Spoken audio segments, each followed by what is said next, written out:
അപ്പോൾ അങ്ങനത്തെ ഒരു മൈൻഡ് സെറ്റിൽ ജീവിക്കുക വെച്ചാൽ വലിയ പാട് തന്നെയാണ്. അപ്പോൾ വെച്ചിട്ടുണ്ടെങ്കിൽ നല്ല കാര്യങ്ങൾ ചെയ്യുക.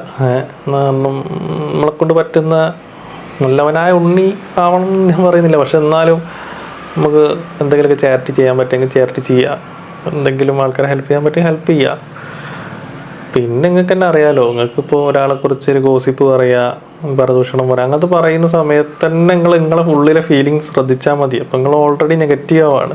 അപ്പം അങ്ങനെ നെഗറ്റീവ് വൈബ്രേഷനിൽ നിൽക്കുന്ന ആൾക്ക് ഒരിക്കലും പോസിറ്റീവ് ആവില്ല. കാരണം രണ്ട് ഫീലിങ്സ് നമുക്ക് ഒരുമിച്ച് ചെയ്യാൻ പറ്റൂല.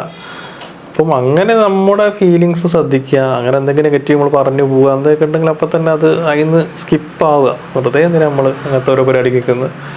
അപ്പം അതൊരു പേടിക്കേണ്ട കാര്യമല്ല. പക്ഷെ ആ ഒരു റിയലൈസേഷൻ ബ്രോന് വന്നെങ്കിൽ അത് വലിയൊരു കാര്യമാണ്. കാരണം എന്തെങ്കിലും ചെയ്യുന്ന സമയത്ത് ഒരു ബാഡ് കർമ്മ ആ സംഭവം ആ തോട്ടുള്ളതുകൊണ്ട് വളരെ നല്ലതാണ് സംഭവം അത്. പക്ഷെ അത് ഒരു അസുഖമാകുന്ന രീതിയിൽ ആവാണ്ടൊക്കെ നല്ല കാര്യങ്ങൾ ചെയ്യുക. കാരണം നല്ല സോൾസ് വരണം, നല്ല സോൾസ് ഭൂമിയിൽ വരണം. കാരണം എല്ലാവരും ഇപ്പോൾ എന്തിനൊക്കെയോ പിറകിലുള്ള ഓട്ടങ്ങളും ഒരുപാട് ഡിസ്കണക്റ്റ് ആയി പോയിട്ടുണ്ട്, നേച്ചറായിട്ടും ദൈവമായിട്ടും എല്ലാ യൂണിവേഴ്സായിട്ടൊക്കെ. അപ്പം അത് മനസ്സിലാക്കി എന്താ പറയുക, നമ്മൾ അലൈൻഡായി നിൽക്കുന്ന ഒരു കൂട്ടം ആൾക്കാർ വരും തന്നെ വേണം.